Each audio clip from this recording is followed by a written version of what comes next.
സന്തോഷം വരുമ്പോൾ കൈകാലിട്ടടിച്ച് അത് പ്രകടിപ്പിക്കുന്ന AI രൂപത്തിൽ പ്രവർത്തിക്കുന്ന ഇൻ്റലിജൻ്റായിട്ടുള്ള റോബോട്ടുകൾ ഈ പുതിയ ദുബായിൽ ഇന്ന് 13-ാം തീയതി ഒക്ടോബർ ആരംഭിച്ച ജൈറ്റെക്സിലുണ്ട്.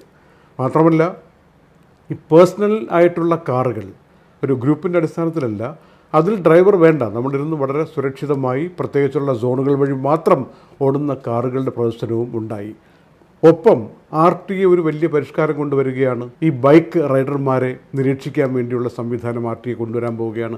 ഇതൊക്കെ പറയുന്ന കൂട്ടത്തിൽ ശ്രദ്ധിക്കേണ്ട ഒരു വിഷയം എല്ലാവരും മനസ്സിലാക്കിയിരിക്കേണ്ടത്, വിസ നിയമങ്ങളുടെ ലംഘനം നടത്തിയിട്ടുള്ള ആരെങ്കിലും ഉണ്ടെങ്കിൽ അവർ നടന്നു പോയാൽ അവരെ മനസ്സിലാക്കാൻ പറ്റുന്ന, അവരെ ഡിറ്റക്റ്റ് ചെയ്ത് കണ്ടുപിടിക്കാൻ പറ്റുന്ന സ്പെഷ്യൽ സംവിധാനമുള്ള കാറുകൾ വരികയാണ്. 6 ക്യാമറകൾ പതിപ്പിച്ച സ്പെഷ്യൽ കാറുകളായിരിക്കും നിരത്തിലിറങ്ങുക. അതിൻ്റെ പ്രദർശനവും ദുബായ് ട്രേഡ് സെൻറ്ററിൽ നടക്കുന്ന ജിറ്റെക്സ് വേദിയിലുണ്ടായി എന്നാണ് അറിയാൻ കഴിഞ്ഞിരിക്കുന്നത്.